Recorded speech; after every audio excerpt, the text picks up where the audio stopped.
다 같이 사도신경 하심으로 우리의 신앙을 고백하며 새벽 예배 하나님께 올려드리겠습니다.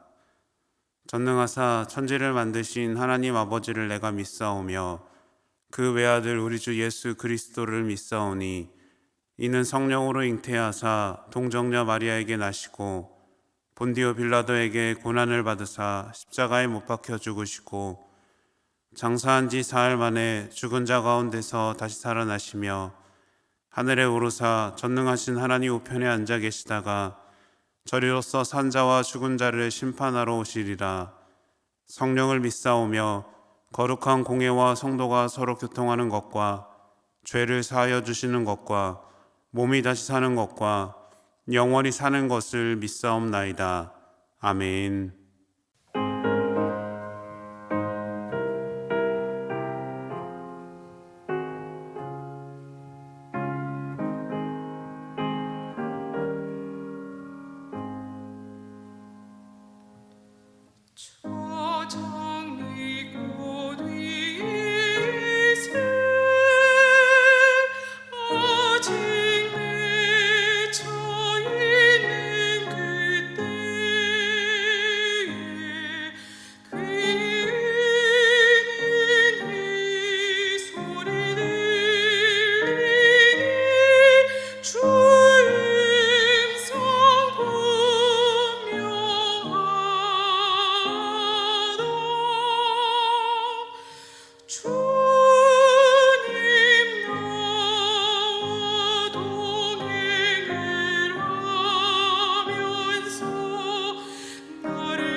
오늘 우리에게 주신 하나님의 말씀은 시편 76편 1절에서 12절까지의 말씀입니다.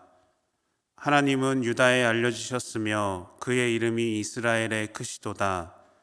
그의 장막은 살렘에 있으며 그의 처소는 시온에 있도다. 거기에서 그가 화살과 방패와 칼과 전쟁을 없이 하셨도다.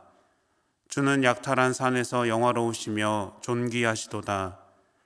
마음이 강한 자도 가진 것을 빼앗기고 잠에 빠질 것이며 장사들도 모두 그들에게 도움을 줄 손을 만날 수 없도다. 야곱의 하나님이여, 주께서 꾸짖으심에 병거와 말이 다 깊이 잠들었나이다. 주께서는 경외받을 이시니 주께서 한번 노하실 때에 누가 주의 목전에 서리이까. 주께서 하늘에서 판결을 선포하심에 땅이 두려워 잠잠하였나니 곧 하나님이 땅의 모든 온유한 자를 구원하시려고 심판하러 일어나신 때에로다. 진실로 사람의 노여움은 주를 찬송하게 될 것이요 그 남은 노여움은 주께서 금하시리이다. 너희는 여호와 너희 하나님께 서원하고 갚으라. 사방에 있는 모든 사람도 마땅히 경외할 이에게 예물을 드릴지로다. 그가 고관들의 길을 꺾으시리니 그는 세상의 왕들에게 두려움이시로다. 아멘. 함께 기도하겠습니다. 사랑의 주님, 우리에게 하루의 삶을 허락하시고 하나님 앞에 예배의 자리로 이끄심에 감사를 드립니다. 혼란스럽고 어지러운 우리의 상황 가운데서도 빛이 되시는 주님을 바라보기를 원합니다. 하나님께서 주시는 말씀을 붙잡고 겸손하게 주님의 길을 걷는 믿음의 자녀가 되게 하여 주시옵소서. 소망의 주님, 소망 없는 우리에게 생명의 길을 걷게 하시고 하나님의 나라를 세워가는 그 가운데 우리를 사용하여 주시옵소서. 하나님께서 원하시는 곳에 우리의 마음이, 우리의 손과 발이 있기를 원합니다. 항상 기쁨으로 주님과 동행하는 삶이 되게 하여 주시옵소서. 오늘 하나님 말씀 앞에 나아갑니다. 믿음으로 나아가는 우리 가운데 하나님 축복하여 주시고 응답의 은혜를 더하여 주시옵소서. 모든 것 주님께 감사드리며 예수님의 이름으로 기도드립니다. 아멘. 할렐루야. 오늘도 함께 예배하는 모든 성도님들을 축복하고 환영합니다. 이 시간 하나님께서 베푸시는 풍성한 은혜를 누리고 믿음으로 결단하는 예배의 자리가 되기를 소망합니다. 오늘 우리가 읽은 시편 76편에는 아삽의 시 인도자를 따라 현악에 맞춘 노래라고 표제어가 기록되어 있는데요. 오늘 시는 비파와 수금 같은 현악기의 연주에 맞춰 부른 노래입니다. 시편 76편의 배경을 살펴보면 본문에는 배경에 대한 직접적인 언급은 없습니다. 그런데 70인역 성경에는 오늘 본문을 아수르에 관한 노래라는 제목을 붙여 놓았는데요. 이 사실을 통해 대부분의 구약학자들은 오늘 시편의 배경을 히스기야 왕의 시절 아수르의 사네립이 예루살렘을 포위한 후에 하나님의 사자가 그의 군대를 쳤을 때를 배경으로 지은 시라고 말합니다. 그래서 시편 76편을 전쟁 앞에서 이스라엘을 구원하시는 하나님을 찬양하는 시, 전쟁시라고도 부르는데요. 이 시를 보면 전쟁이라는 큰 위기의 순간 앞에서도 구원의 은혜를 경험하게 하신 하나님을 찬양하고 감사하는 모습을 볼 수가 있습니다. 이스라엘의 역사를 보면 이스라엘은 수많은 전쟁들 가운데 있었습니다. 그때마다 이스라엘이 승리할 수 있었던 상황은 거의 없었다는 사실도 우리는 잘 알고 있는데요. 이스라엘은 항상 약자였고 늘 전쟁 앞에서 두려워할 수밖에 없는 나라였습니다. 이러한 상황에도 이스라엘 앞에는 전쟁이 떠나지 않았습니다. 이스라엘은 출애굽 후에 모압과 싸웠습니다. 가나안 땅에 가기 위해서 여리고성과 아이성 전투도 치러야 했고요. 가나안 땅에 들어가서는 정착을 위해서 크고 작은 전쟁을 해야 했고 여러 강대국들 중 하나인 블레셋과는 계속되는 전쟁도 감당해야 했습니다. 그리고 계속된 주변 나라들의 침략도 막아야 했고요. 이런 수많은 전쟁 앞에서 이스라엘이 스스로 승리할 수 있었던 전쟁은 얼마나 될까요? 이스라엘은 그런 힘이 없었습니다. 그런데 신기하게도 그때마다 이스라엘은 승리를 경험했습니다. 이스라엘에게 무슨 힘이 있었겠습니까? 그들이 승리할 수 있었던 것은 그들과 함께 하신 하나님이 계셨기에 가능했습니다. 하나님께서 이스라엘을 대신해서 싸우셨고 승리를 경험케 하신 겁니다. 이스라엘에게 하나님은 그들에게 승리를 주시는 하나님이셨고 구원을 이루시는 하나님이셨습니다. 오늘 우리가 읽은 시편 76편에서도 동일한 모습을 보게 됩니다. 성경은 이스라엘 앞에 서 있는 적군이 힘이 강한 자들이라고 말합니다. 본문 5절과 6절에서 이렇게 말하고 있습니다. 마음이 강한 자도 가진 것을 빼앗기고 잠에 빠질 것이며 장사들도 모두 그들에게 도움을 줄 손을 만날 수 없도다. 야곱의 하나님이여 주께서 꾸짖으심에 병거와 말이 다 깊이 잠들었나이다 라고 말하고 있습니다. 그들은 마음이 강한 자이며 장사들이며 병거와 말을 가진 자들입니다. 하지만 그들도 하나님 앞에서는 나약한 군대일 수밖에 없었습니다. 하나님은 이런 상황 속에서도 이스라엘에게 승리를 주십니다. 이스라엘은 무기를 사용하지 않고도 승리할 수 있었는데요. 왜냐하면 전쟁의 승패는 무기와 사람이 아니라 군사력과 병법이 아니라 이스라엘의 능력이 아니라 모든 것이 하나님의 손에 달려 있었기 때문입니다. 하나님께서 함께 하시는 그때에 이스라엘은 승리할 수 있었고 하나님의 뜻 아래에서 모든 것을 이룰 수 있었습니다. 시편 76편은 전통적으로 시온의 노래들이라 불리는 시편들 가운데 하나입니다. 시온은 예루살렘 성지의 언덕으로 다윗이 이곳을 수도로 삼았고 법궤를 옮겨서 정치적, 종교적인 중심지로 삼은 곳입니다. 그곳은 하나님께서 임재하시는 곳이었고 하나님과 함께하는 백성들은 하나님의 임재를 기다리는 평화로운 장소였습니다. 본문 2절과 3절은 이렇게 말합니다. 그의 장막은 살렘에 있으며 그의 초소는 시온에 있도다. 거기에서 그가 화살과 방패와 칼과 전쟁을 없이 하셨도다. 아멘. 본문 2절과 3절 말씀은 시편 76편 전체의 핵심을 보여주고 있는데요. 그것은 전쟁이 하나님께 속해 있다라는 의미입니다. 하나님께서 함께 하시는 곳에는 전쟁이 사라지고 평화가 온다라는 건데요. 평화를 뜻하는 살렘은 예루살렘을 의미함으로써 그 해석을 더하고 있습니다.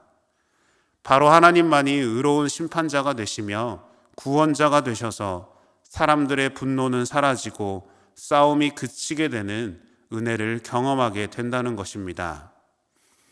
하나님은 믿음을 고백하는 자들을 지키시고 언제나 승리를 주시는 은혜의 하나님이 되시는 줄로 믿습니다.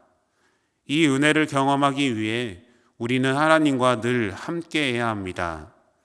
전쟁과 같은 상황 앞에 놓인 우리의 삶이 하나님과 함께하는 믿음을 통해 승리케 하시는 하나님을 고백하는 우리가 되기를 소망합니다. 계속해서 본문은 전쟁과 평화의 주인 되시는 하나님을 노래하고 있습니다.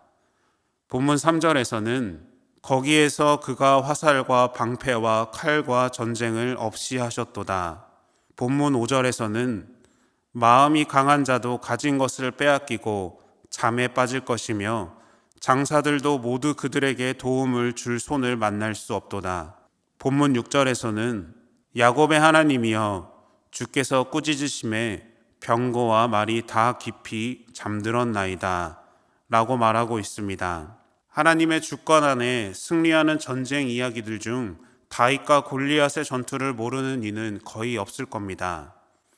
다윗이 돌멩이 하나로 골리앗을 이겼다고 하지만 하나님의 능력이 아니었으면 절대 승리할 수 없다는 사실을 우리는 잘 알고 있습니다. 다윗이 하나님을 신뢰하며 물맷돌 5개를 고르면서 무엇을 했을까요?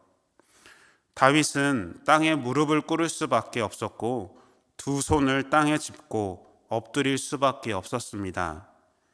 다윗은 그렇게 하나님께 기도하며 자신의 무기를 하나님의 이름으로 삼았습니다. 그리고 그렇게 하나님의 이름으로 나아간 다윗은 하나님이 주시는 승리를 거머쥘 수 있게 됩니다. 골리앗이 휘둘렀던 무기는 수십 킬로그램이 넘는 칼과 창이었고, 다윗이 휘두른 무기는 작은 물맷돌이었지만 하나님의 이름으로 달려간 다윗의 물맷돌은 전능하신 하나님의 힘과 능력 그 자체였습니다. 이렇게 사람의 힘으로 승리할 수 없는 상황에서 완벽한 승리를 얻었다면 우리는 그것을 기적이라고 부릅니다. 시편 기자는 이스라엘이 거둔 승리가 사람의 힘이 아니라 하나님의 힘이었으며 그것이 기적이었다라는 사실을 우리에게 보여주고 있습니다. 그런데 이때가 우리가 가장 조심해야 할 때입니다. 우리는 수많은 문제를 만나게 되는데요.